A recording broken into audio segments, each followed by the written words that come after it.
고린도전서 10장 31절에서 11장 1절 우리 한 절씩 교독하고요. 그 후에는 예레미야 29장 4절부터 7절까지도 교독하도록 하겠습니다.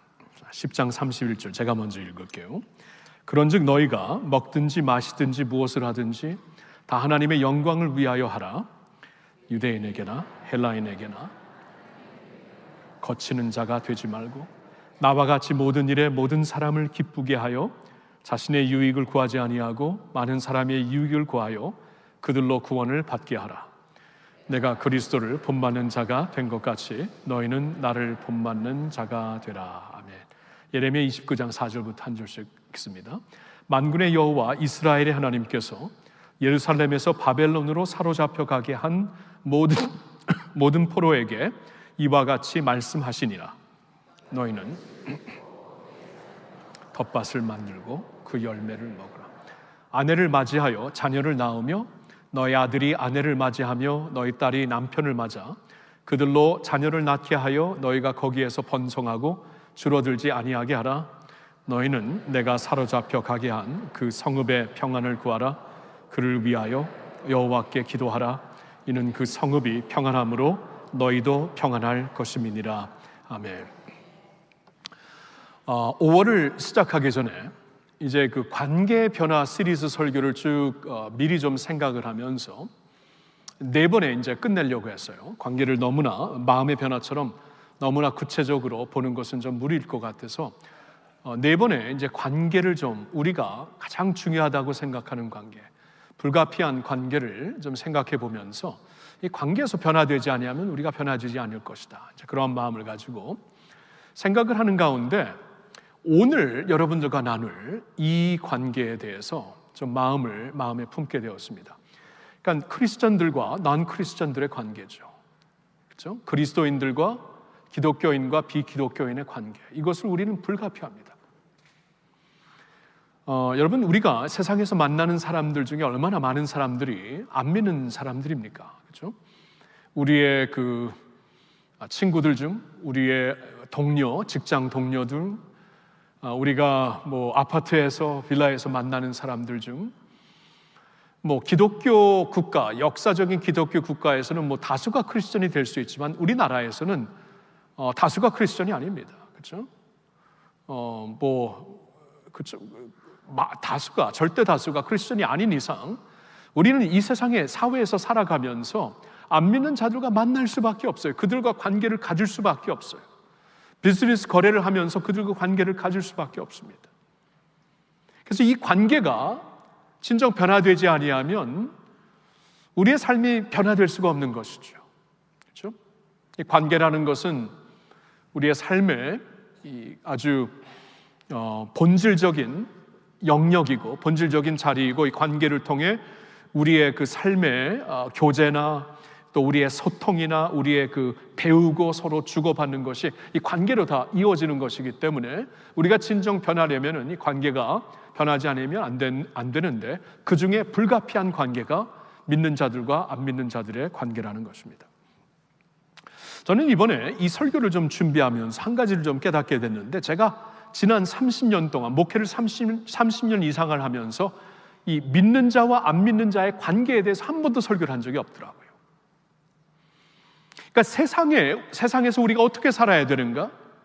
안 믿는 자들 가운데 우리가 어떻게 빛이 되어야 되는가? 소금이 되어야 되는가? 어떻게 하나님의 임팩트가 될 수 있는가? 이런 면에서는 설교를 충분히 했어요.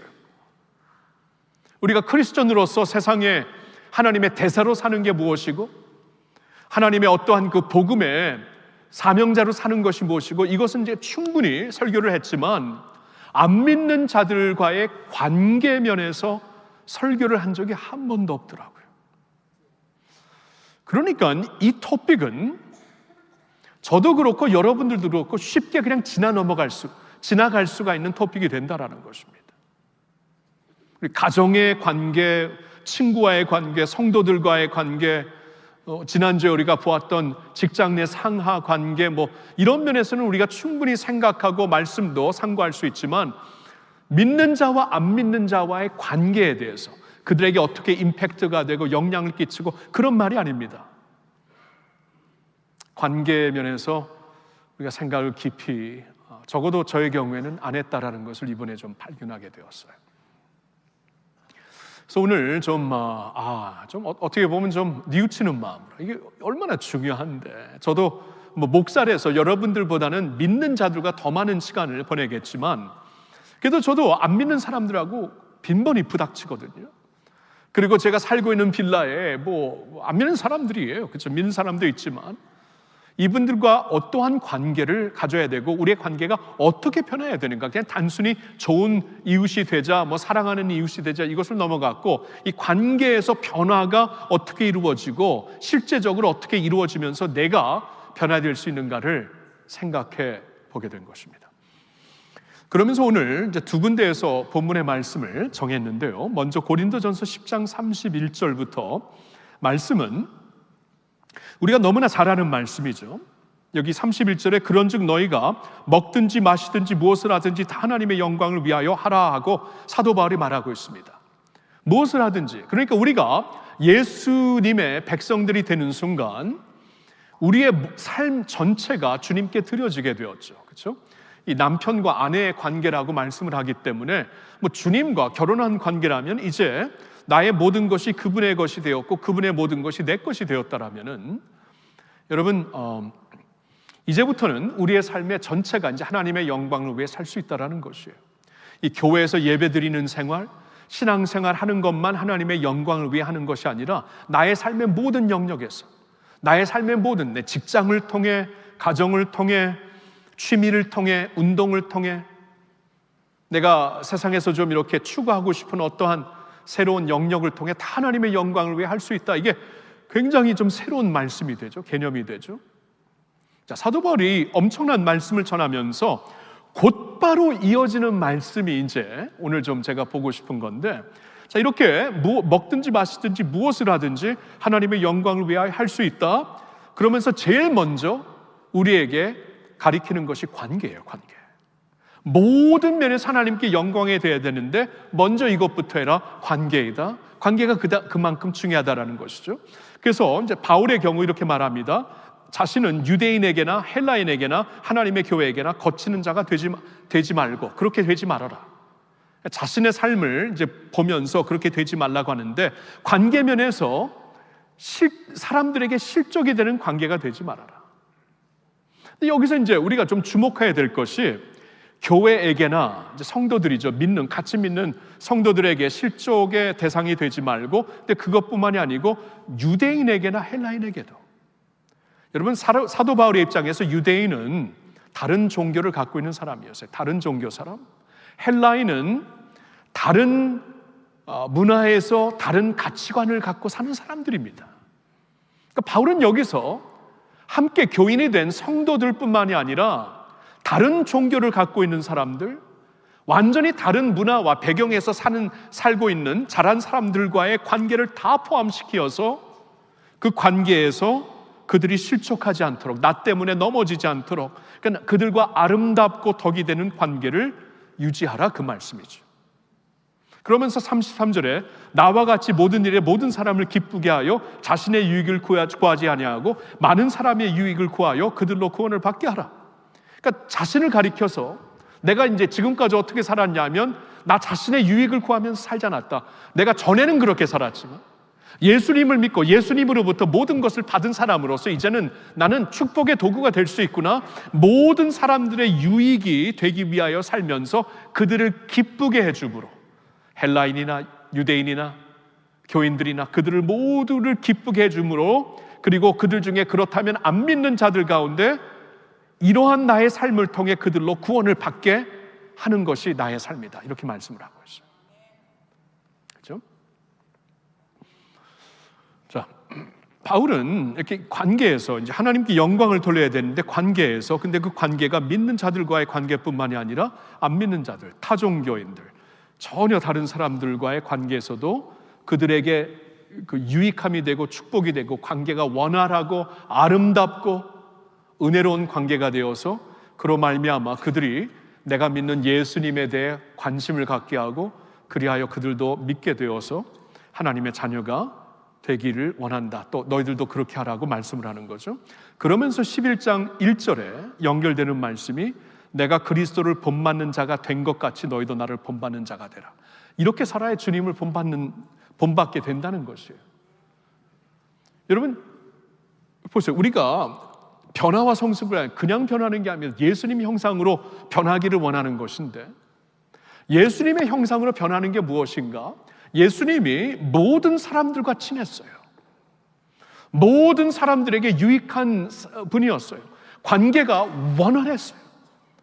믿는 사람들, 제자들과만 관계가 좋았던 것이 아니라 안 믿는 자들, 죄인들과도 관계가 좋았죠. 어느 정도였냐 하면은 그 당시에 종교인들이 예수를 가리켜서 와, 어떻게 저 사람은 랍비라고 하는데 죄인들의 친구냐? Friend of sinner이라고 그러잖아요, 성경에 보면은. 그러니까 예수님의 관계는 이렇게 그 믿는 자들에게 국한된 게 아니었습니다. 안 믿는 자들과도 너무나 가까웠기 때문에 종교인들이, 그냥 위선적인 종교인들이 봤을 땐 죄인들의 친구다, 예수님을 가리켜서 그럴 정도였습니다. 그러니까 사도 바울이 나도 예수님처럼 그렇게 모든 사람들과 좋은 친구가 되는 것이 예수님을 닮아가는 것이고 변화되는 것이고, 내가 이렇게 예수님을 닮아가듯이 너희도 나를 본받아라, 이제 이런 말씀을 하는 거예요. 그래서 오케이. 우리가 두 번째로 본 그 본문은 예레미야 29장의 말씀인데, 여기서는 굉장히 좀 전혀 예상치 않았던 말씀이 들립니다. 전혀 예상치 않았던, 어떻게 보면 충격적인 말씀이 들려요.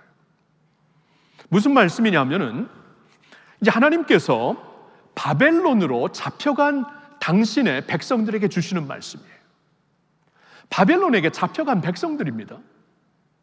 그들에게 뭐라고 말씀하시냐면 너희는 거기서 뿌리를 내려라, 집을 지어라, 결혼을 하고 자녀를 가져라, 너희 자녀들도 결혼하여서 배우자를 찾아서 거기서 자녀를 낳아라, 번성하라 하고 말씀을 하시면서 너희는 그곳에서 샬롬 커뮤니티를 만들어라. 하나님의 평안을 빌고 그 평안이 그 성읍에 임함으로 말미암아 너희도 평안 가운데 사는 사람들이 되어라. 너무나 충격적인 말씀을 하십니다. 여러분, 우리가 이제 구약 성경을 역사적인 눈으로 보면은 바벨론에서 나오게 되지 않습니까? 이스라엘 백성들이 이제 언젠가 바벨론에서 나오게 될 사람들이에요. 바벨론은 우상 문화를 갖고 있는 나라였습니다. 강대국으로서 교만한 나라였고 이 폭력의 문화를 갖고 있는 나라였습니다. 하나님께서 당신의 백성들을 거기서 영구히 남겨두시려는 마음이 없었어요. 계획이 없었어요. 언젠가는 다시 나오게 하실 것입니다.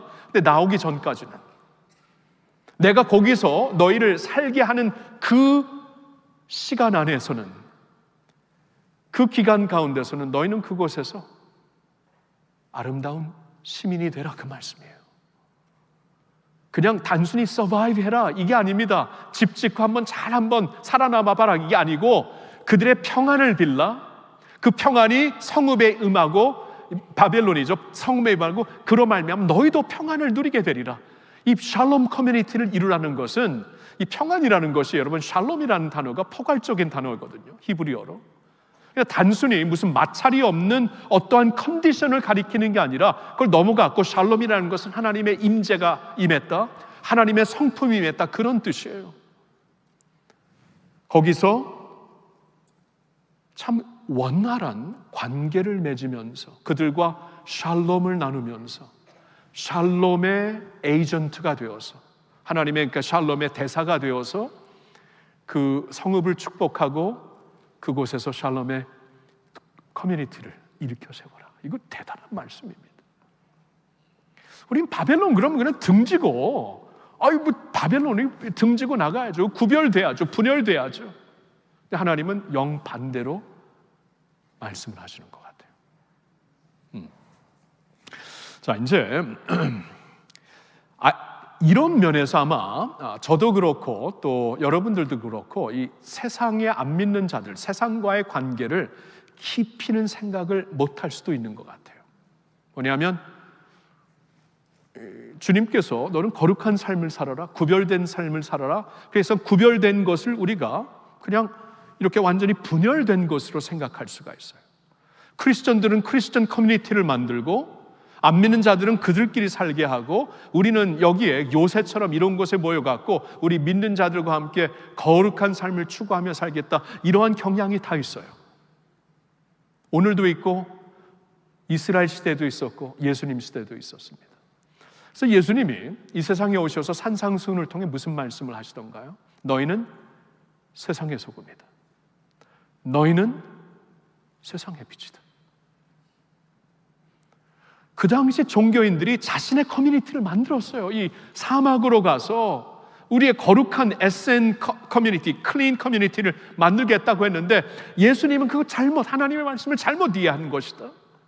너희는 세상에 뿌려지는 소금이다. 너희는 세상을 밝히는 빛이다라고 말씀을 하시고 있어요. 그 안에 들어가서 아름다운 관계를 이루지 못하고 무슨 소금이 되고 무슨 빛이 됩니까? 이게 이제 주님의 어떻게 보면 우리가 깊이 생각하지 못했던 분명한 가르침이 됩니다.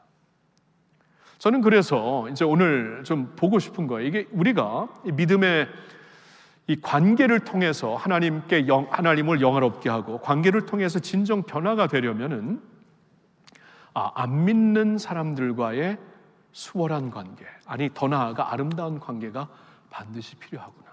자, 이걸 우리가 좀 깨달아야 되는 거예요. 그렇죠? 오케이. 자, 그러면서 저는 이제 우리 성도님들을 마음에 품으면서 또 저 자신을 좀 생각하면서 두 가지 좀 실제적인 권면의 말씀을 드리고 싶어요. 이걸 해야지 세상과 아름다운 그 아름다운 관계를 이룰 수 있겠다. 안 믿는 자들과 좋은 관계를 이룰 수 있겠다 하고 생각한 것입니다. 첫째로는 이것이에요. 다양성과 다름을 존중하십시오. 다양성과 다름을 존중하십시오. 자, 우리가 있잖아요. 특별히 이제 예수 믿은 지 오래되신 분, 뭐 10년, 20년, 30년, 40년 믿음 생활을 하신 분들은 이제는 그 안 믿는 친구들, 뭐 동창회에 가서 안 믿는 동창회에 가서 이렇게 같이 있는 게 불편해요. 왜냐하면 너무 달라요. 이 라이프 스타일이 다르고 생각이 다르고 가치관이 다르니까 막 불편할 수가 있어요. 저도 그렇죠.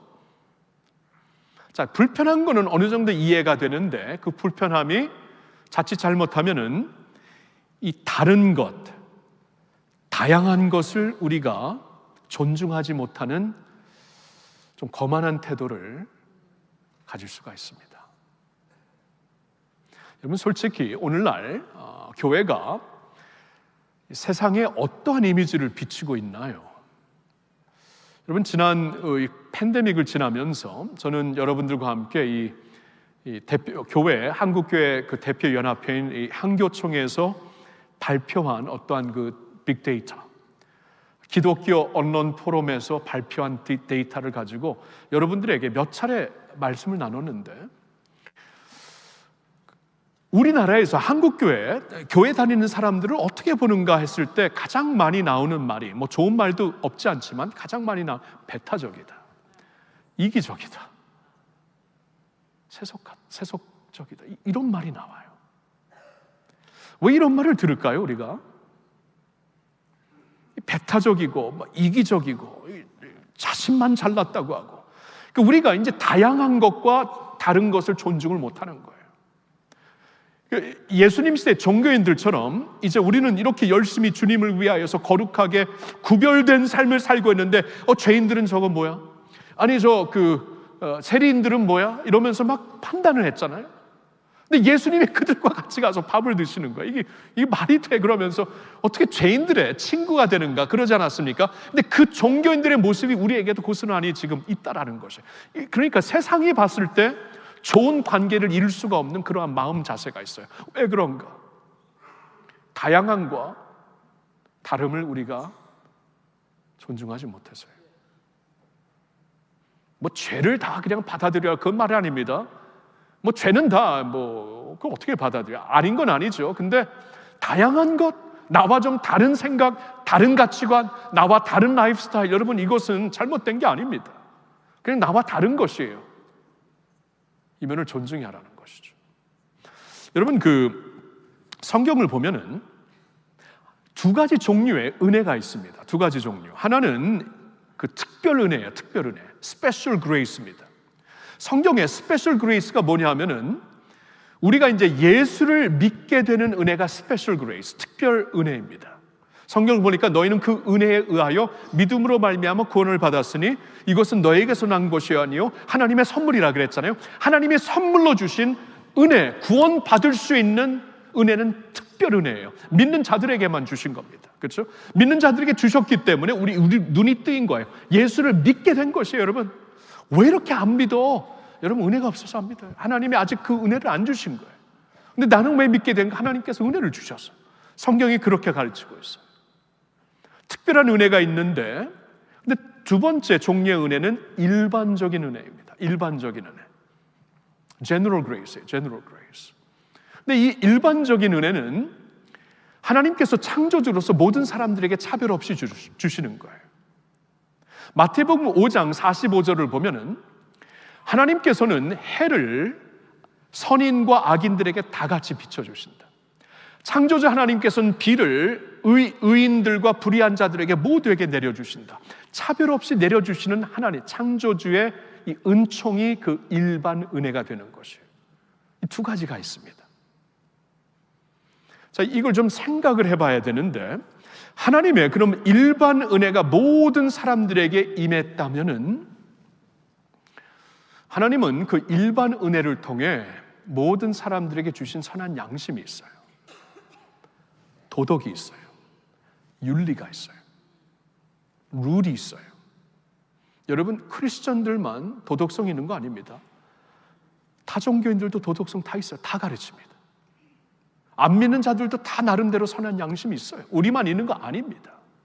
왜냐하면 이런 것은 하나님께서, 창조주께서 우리에게 처음부터 주셨기 때문에, 자신의 모습을 우리에게 주셨어요. 당신의 형상으로 사람을 만드셨기 때문에 다 주신 것입니다. 그렇다면 나름대로 그들이 갖고 있는 어떠한 그 가치관, 그 인생관, 좋은 거 있어요. 다 우리가 무시할 필요 없습니다. 이걸 존중해, 다르지만 존중해야 돼요. 이번에 트르키예에 이번 그 봉사, 지진 구호 지역에 봉사를 갔던 청년들이 다녀와서 정말 은혜를 많이 받았어요. 굉장히 고생스러우니까 고생이 있는 곳에 더 은혜가 있는데 은혜를 많이 받았는데, 그 중에 하나가 참 그 지역에서 이 트르키인들, 이 무슬림들이죠. 그리고 특별히 이 지진이 난 동남부 이 무슬림 이 터키 지역은 굉장히 보수 지역입니다.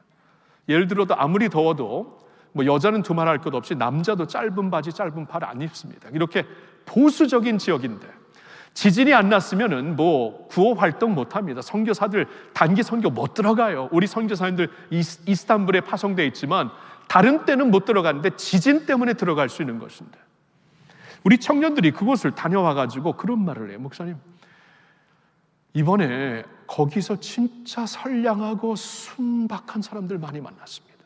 너무나 순박하고 선량해요. 그들의 환대 문화는 우리 크리스천들이 반드시 배워야 됩니다. 참 좋은 면을 많이 보았다고 얘기를 합니다. 여러분, 한국인들에게는 이 무슬림들이 좀 부담스러워요. 그 2007년도에 그 아프간 사태도 있었고, 이 그 테러리스트에 대한 그 두려움이 있습니다. 그렇죠? 충분히 이해를 하는데, 그래가지고 이 그 보편적인 무슬림들에 대한 어떠한 부담감이 있고 두려움이 있어요. 우리 청년들에게도 없지 않았습니다. 근데 직접 들어가서 보니까 아니에요. 물론 테러리스트들도 있죠. 아주 소수가 있는데, 여러분, 교회 역사를 보면 크리스천 테러리스트들도 있었어요. 십자군들이 저지른 그 엄청난 테러리즘이 얼마나 많았는데, 여러분, 다 있었습니다. 그러니까 어느 종교나 다 있어요. 근데 다수는 안 그렇다라는 거예요. 다수는, 절대 다수는 굉장히 선량함이 있어요. 하나님께서 허락하신 이러한 그 일반적인 은혜가 됩니다. 그들이 아직 예수님을 모르기 때문에 안타깝죠. 예수님을 꼭 알아야 되기 때문에 우리와 청년들이 계속 기도해야 되고 선교를 해야 되겠지만, 그들에게도 선한 모습들이 있다는 것이죠. 우리가 이 다름과 다양성을 심판하지 말고 정죄하지 말고 존중할 수 있어야 돼요. 여러분, 예수님의 에피소드 중에 이 복음서에 나오는 굉장히 가슴에 울림을 주는 에피소드가 요한복음 8장에 나오죠.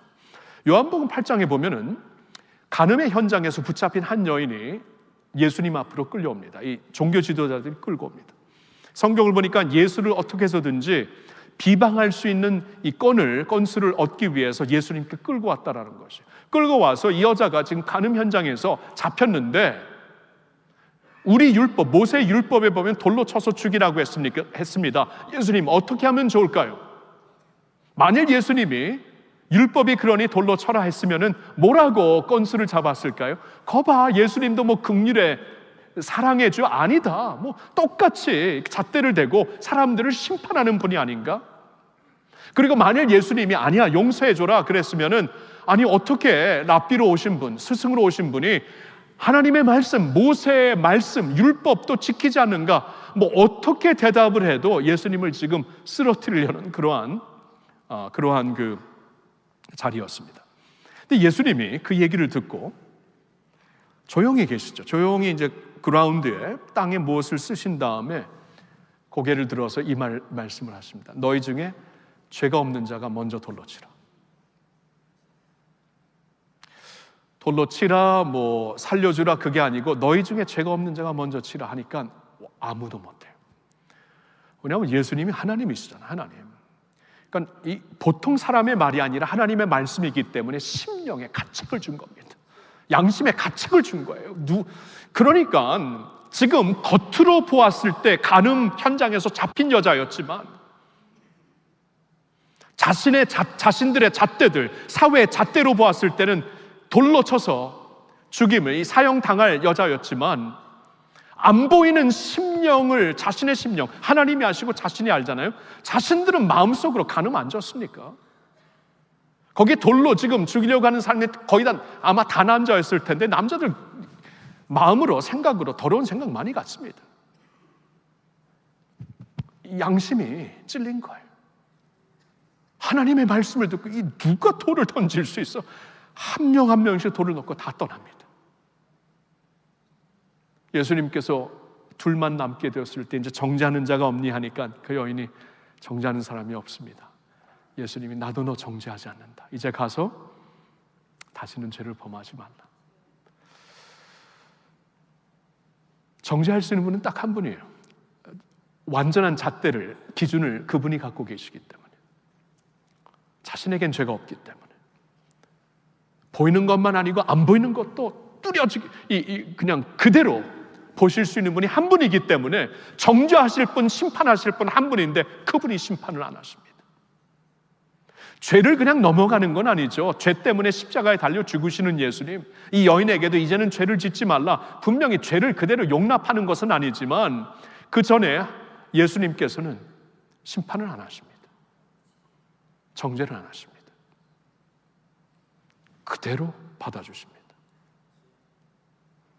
그대로 받아주세요. 있는 그대로 사랑하십니다. 예수님의 마음이 그런 마음이에요. 있는 그대로 받아주는 거예요. 죄와 타협은 안 하지만 있는 그대로 사랑하는 거예요.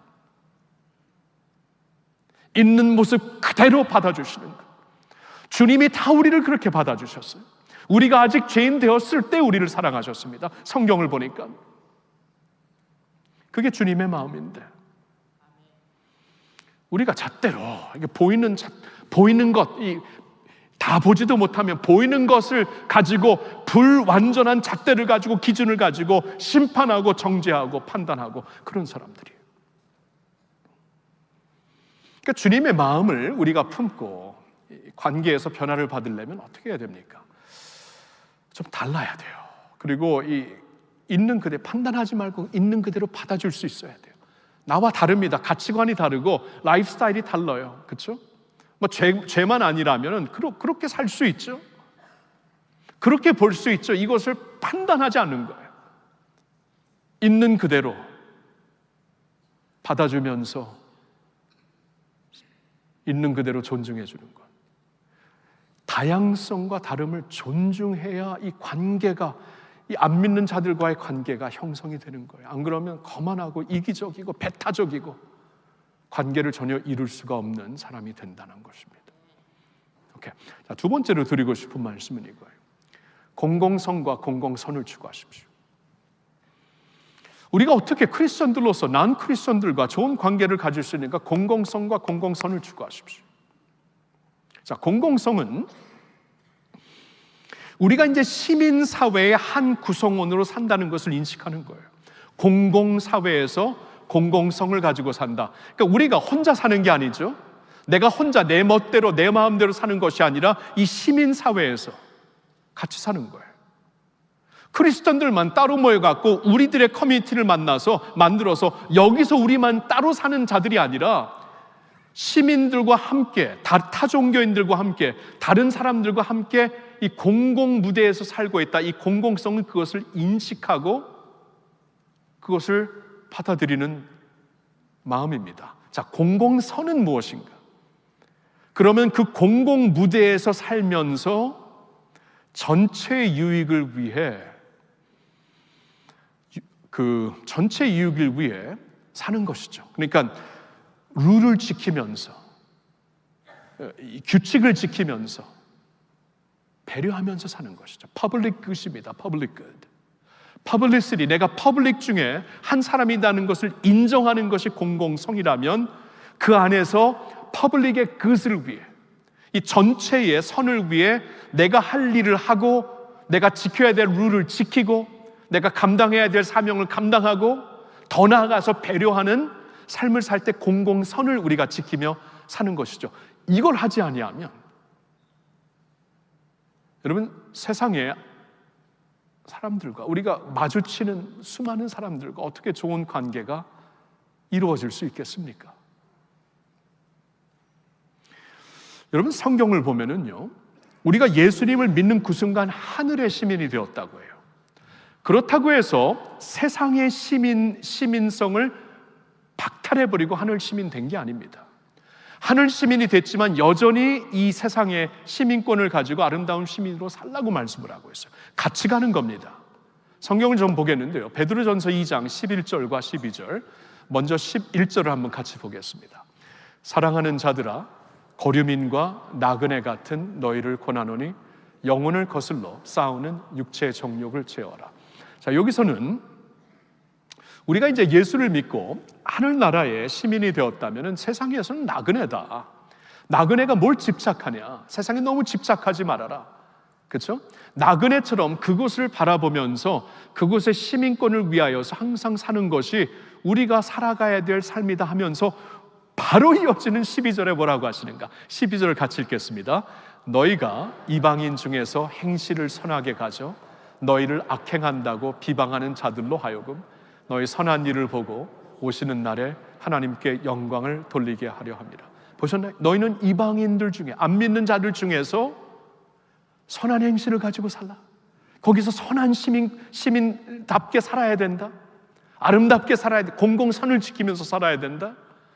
그래가지고 너희를 지금은 믿음 때문에 비방하는 자들이 있을지 모르지만 나중에 주님이 다시 오시게 되는 그날에 그들도 우리의 모습을 보고 이제 하나님께 영광을 돌리게 하라.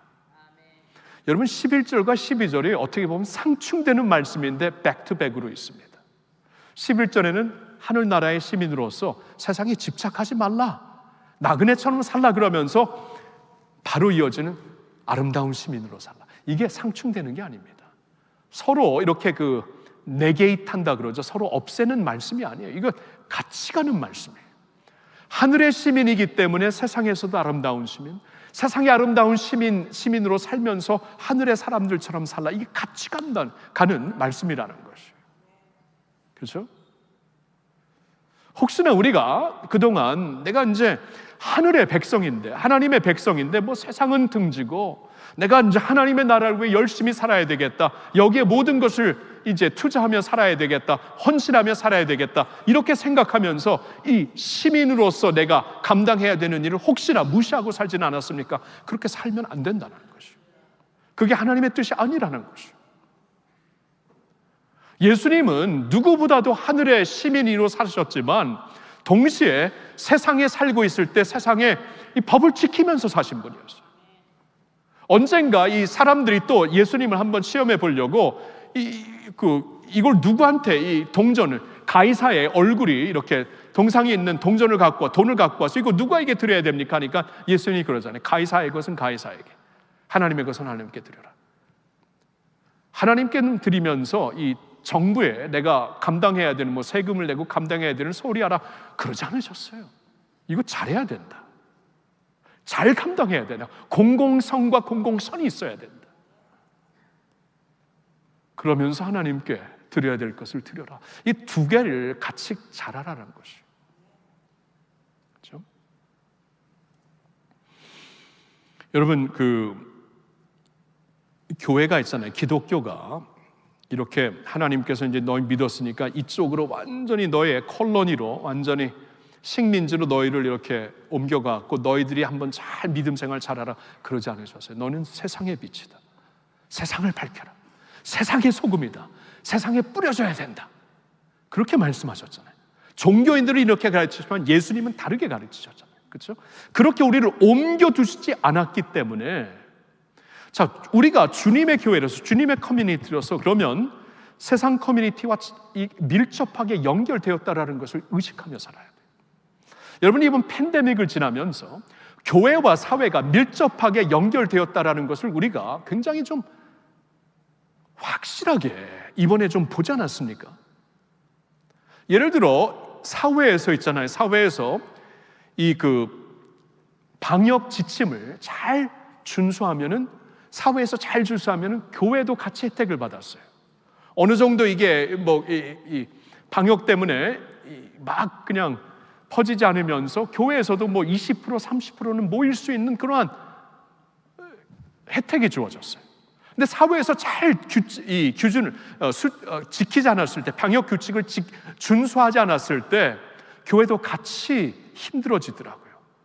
같이 모일 수가 없고 모든 것이 셧다운되고, 이 밀접한 관계입니다. 근데 거꾸로도 마찬가지죠. 교회에서 방역 규칙을 잘하면은 사회가 혜택을 받고, 그렇죠? 우리가 잘하니까 우리 사회에서도 학교가 열리고 조금 더 이제 자유롭고, 근데 우리가 규칙을 시민으로서 교회가 지키지 못할 때 이 사회도 같이, 학교도 셧다운되고 이런 일들이 비번했잖아요.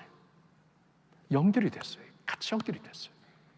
그동안 교회와 세상은, 사회는 완전히 분리된 것이라고 우리가 생각하며 살았다면은 이 팬데믹이 그것을 완전히 깨뜨렸습니다. 같이 연결됐다. 같이 가는 것이다. 분명히 말씀을 하고 있습니다. 그래서 오늘날 우리가 좀 이렇게 변해야 되는 모습이 있는데, 이면에서 변해야 되는, 이렇게 같이 가는 것이라면 이 퍼블릭 굿을 위하여, 공공선을 위하여 이 퍼블리시티를 갖고, 이 퍼블릭 멘탈리티를 가지고 살아야만 되는 것이구나. 그래야만 좋은 관계가 있는 것이구나. 이것이에요. 여러분, 오늘날 미국 교계에서, 미국 복음주의 교계에 좀 필요한 쓴 얘기를 하시는 짐 월리스라는 그 신학가가 있습니다. 이제 그분이 뭐라고 얘기를 하시냐면, 오늘처럼 미국 교계가 자신의 입지가 좁아진 적이 없었다. 이렇게 편파된 교회, 이렇게 치우친 교회, 이렇게 한쪽으로 몰려갖고 자신과 똑같은 생각을 안 하면 그냥 배척하는 교회가 된 것을 보니까 우리의 입지는 점점 좁아지고, 교회로서 세상에 선포할 수 있는 어떤 복음의 명분을 자꾸 잃어간다 하면서 이렇게 가서는 안 된다고 계속 쓴소리를 주고 있습니다. 그렇죠? 그러면서 그분이 그러면 미국 교계에게 무엇을 제시하냐면은 회심을 해야 된다. 회개와 함께 마음이 돌이켜야 된다. 근데 이분이 말씀하는 회심이 개인적인 회심이 아닙니다. 사회적인 회심을 하라. 이게 굉장히 울림이 있더라고요. 사회적인 회심을 하라. 그러니까 개인적인 회심은 이렇게 영적인 자신의 마음을 치면서 자신에게 추상적인 나의 개인적인 회심이라면, 사회적인 회심은 다릅니다. 사회적인 회심이라는 것은 주님의 공동체가 같이 현실 속에서, 역사 속에서 성경적이며 실제적인 회심을 이루라. 사회적인 회심을 이루라. 이것이에요. 그렇지 아니하면 세상 무대에 설 수 있는 교회가 되지 못할 것이다. 여러분, 미국에서 2021년 1월 달에 국회의사당을 이렇게 막 점령하러 들어간 사람들이 크리스천인 거 아시나요? 십자가를 들고 들어갔어요. 그러니까 안 믿는 세상에서 봤을 때 이게 기독교인가? 이게 기독교인가? 이게 십자가를 들고 있는 복음인가? 마음이 어떻게 열리겠어요? 그냥 우리는 그냥 저들과 관계 안 하겠다. 어떻게 저렇게 무례한가? 어떻게 저렇게 편파적인가? 그렇게 보이는 것이죠. 그렇죠? 근데 저는 짐 월리스 그분의 그 얘기를 그 내용을 쭉 읽으면서 야, 한국 교계도 그대로 적용돼야 된다. 한국 교계도. 우리도 편파되고 치우치고 그러지 않았습니까? 우리도 너무 나같이 생각 안 하면 너희는 내 편 아니야. 내 편 저 편으로 나누지 않았습니까? 여러분, 예수님이 언제 내 편 저 편 나눴어요? 죄인들을 찾아가셨는데 하나님은 이스라엘 입장에서 봤을 때 완전히 적인 바벨론 안에서 샬롬 커뮤니티가 되라고 하셨는데 여러분, 하나님은 그렇게 생각 안 하셨습니다. 그렇게 가르치지 않았어요. 우리가 그렇게 생각하는 거예요. 성경적으로 생각하셔야 돼요. 그러니까 우리가 이런 면에서 지금 입지가 점점 좁아지고 우리가 설 수 있는 무대를 잃어갔다면 이제 할 수 있는 것, 우리가 감당해야 되는 것이 이 사회적인 회심을 해야 된다. 자, 저는 이 말씀을 좀 이렇게 묵상하면서 오늘 이제 끝내고 싶은데 이 사회적인 회심을 좀 우리 생각을 좀 이렇게 자극하기 위해 두 가지 사례를 전하면서 오늘 말씀을 맺겠습니다. 첫째로는 우리 교회가 토요일 아침에 8시부터 한 12시 반까지 일본어 학교가 우리 교회에서 그 프라미스랜드 그 1층에서 쭉 진행되고 있는 거 아세요? 지금 매주 토요일 지금 3개월째 계속되고 있습니다. 여러분, 이거 일본어 학교가 뭐냐 하면은 지금 일본 그 보통 한국인들과 결혼한 그 보통 여성분들이 많더라고요. 아빠는 한국인, 그 엄마는 일본인들인데 그들이 이제 한국에 와서 살면서 아이들이 지금 거의 다 초등학생들인데 이들에게 이제 일본어를 가르치고 일본 문화를 가르치기 위해 이제 적합한 곳을 찾는 것이에요. 근데 그들은 어떠한 사회 단체 법인이 아니기 때문에 돈이 없기 때문에 좀 이걸 서비스를 해줄 수 있는 곳을 찾다가 교회처럼 좋은 데가 없잖아요. 그리고 할렐루야 교회처럼 좋은 데가 어디 있습니까? 이런 데서 학교를 하게, 그렇죠?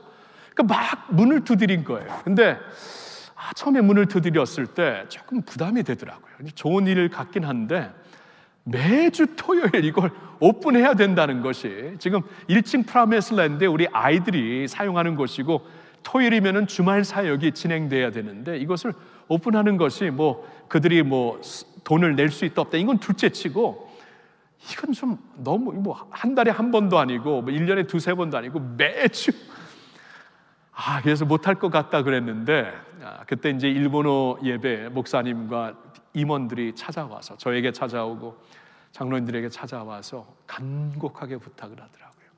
일본 사람들에게 선교하기가 이렇게 힘든데 아무리 선교를 해도 지금 열매가 거의 없는데 지금 우리나라에 와서 살고 있는 일본인들이 지금 거의 다 교회를 안 다니고 예수님을 모르는데 이렇게 해서라도 교회에 발을 디딜 수 있게 해달라고, 그래서 교회가 이렇게 좋은 곳이구나 이들이 알게 해달라고 간곡하게 부탁을 하고 한국에서 이런 곳이 하나도 없대요. 이곳 딱 하나래요. 그래서 지금 66명의 아이들이 오는데 또 이제 부모님들 거의 엄마들이 30, 40대 젊은 엄마들이 교사가 되는데 합해 보니까 거의 100명이 돼요. 근데 어디서 오나 봤더니 서울시에서 제일 많이 오고 그 다음에 성남시, 그 다음에 광주시, 그 다음에 이제 용인시를 비롯해서 경기도권 평택에서부터 저기 그 남양주시까지 쭉 있고 심지어는 파주시 그리고 강원도 춘천시 여기서부터 다 오는 거예요. 지금 딱 하나이기 때문에 토요일마다 오는 거예요. 와서 그들이 이제 자신들의 문화와 언어를 배우고 있는데 우리 교회가 좀 열어줬는데 열고 나니까 너무 좋은 거죠. 너무 좋은 거죠. 그리고 토요일 날 아침에 이렇게 와보면은요, 그 프라미스랜드에 이렇게 와보고 바로 2층에서 이렇게 보면은 여기저기서 우리 일본 그 사람들의 그 말소리가 들려요. 많이 이게 엄마, 일본 여성도 굉장히 상냥하잖아요. 상냥한 목소리로 고니치와, 아리가또 고사이마스, 아노, 곤바와 제 일본어 이것뿐입니다. 잘 모르는데 하여튼 이런 식으로 막 여기저기서 얘기가 들리는데 야, 내가 할렐루야 교회에서, 한국에서 어느 교회를 담임하든 할렐루야 교회를 섬기면서 언제 이렇게 교회가 일본어로 가득 찬 곳 나를 내가 맞이할 수 있겠는가, 경험할 수 있겠는가. 너무 좋은 것 있죠. 그렇게 선교가 안 되는 일본 사람들이 모여갖고 그들의 언어로 너무나 기뻐하고 좋아하고, 이렇게 교회가 좋냐고. 여러분, 이게 바로 제가 이제 들고 싶은 이 개인적인 추상적인 회심을 넘어 현실적인 이 현실 사회에서 이 사회적이고 이 실제적인 회심이 이런 것들이에요. 그러니까 지금까지 교회가 성도들의 보금자리로 시설이 쓰여졌다면 이제 문을 좀 활짝 열고, 우리 주민들이 지금 간절히 원하는 것이 무엇인가 소리를 듣고 그들의 니즈를 미트하기 위해서 축복하기 위해서 문을 활짝 여는, 그래서 우리 믿는 자들의 보금자리를 넘어가지고 이제는 주민들을 위해 아웃리치의 자리로 만든다. 이게 이제 회심이에요. 이게 사회적인 회심이에요. 사회적인 회심. 그렇죠? 근데 이런 회심을 할 때 제가 보니까 하나님이 먼저 가서 하시는 일을 우리가 하게 되더라고요. 이 일본인들을 선교 그렇게 하고 싶었는데 안 되는데, 하나님께서 이미 먼저 가셔서 그들에게 이러한 니즈를 주시고 교회와 연결시켜 주셔서 전혀 생각을 못했는데 하나님이 먼저 그렇게 역사하셔갖고 교회가 그 일에 동참을 하게 되더라고요. 사도행전을 보면 항상 성령이 앞서가셔서, 지금 사도들은 어디를 갈지 모르고 계속 기다리고 있는데 결정하고 나니까 성령이 미리 가셔서 사람들을 준비하시지 않았습니까? 하나님이 미리 가셔서 하는 일을 교회가 어떻게 할 수 있는가? 우리가 사회적인 회심을 하면서 이렇게 교회의 방향과 모습을 확고하게 변할 때 할 수 있는 것이에요.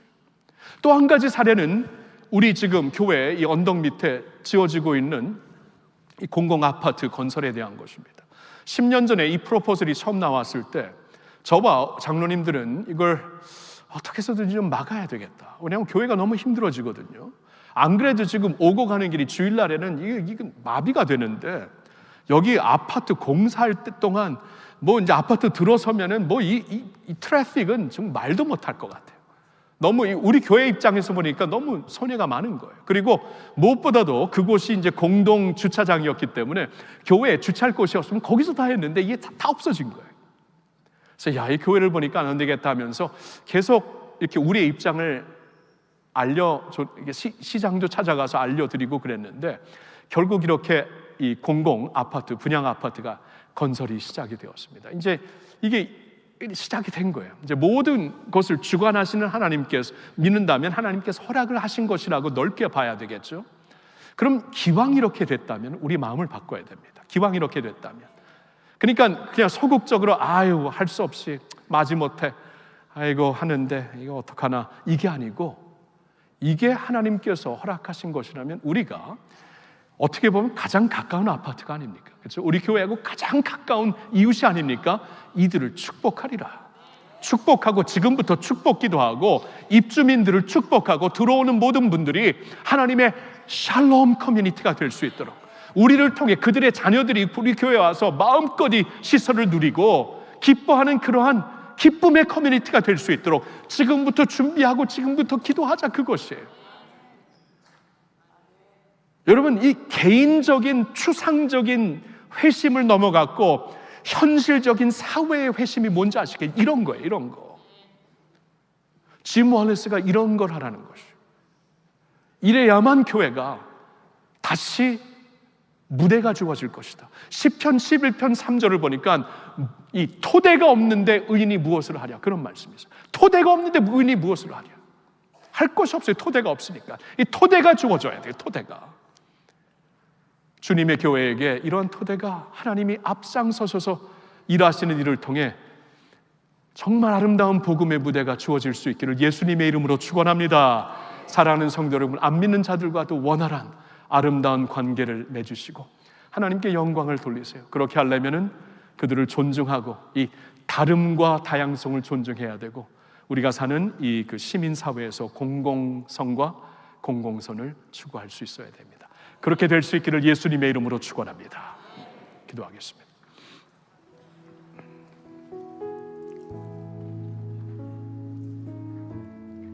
하나님 아버지, 오늘은 우리가 많이 생각해 보지 않는 믿는 자들과 믿지 않는 자들의 관계에 대해서 생각을 해보았습니다. 우리 주위에는 믿지 않는 분들이 참 많아요. 타종교인들도 많습니다. 우리 아파트에 그런 분들이 많고, 직장 동료들이 그런 분들이고, 친구들이, 동창회 친구들, 학교에서 만나는 자들이 그런 분들입니다. 그런 분들과 정말 아름다운 관계를 맺지 아니하면 어떻게 하나님의 영광을 세상에 드러낼 수 있겠고, 우리 또한 예수님을 닮아 변화될 수 있겠습니까? 오늘 주신 말씀을 깊이 생각하면서, 하나님, 이제부터 정말 믿지 않는 자들과도 아름다운 관계를 이어갈 수 있는 시민의 공공사회의 어떠한 책임감을 갖고 설 수 있는 저희들이 되게 하여 주시옵소서. 그래야 주위에 있는 사람들, 주위에 있는 이웃들이 할렐루야 교회를 보았을 때 하나님의 샬롬 커뮤니티구나, 우리도 저 안에 들어가서 함께 하나님의 평안을 누려보자, 이러한 역사가 있을 수 있도록 역사하여 주시옵소서. 할렐루야. 모든 영광 주님께 올려드리오며 우리를 있는 모습 그대로 사랑하시고 구원해 주신 예수님의 이름으로 기도하옵나이다. 아멘. 아멘.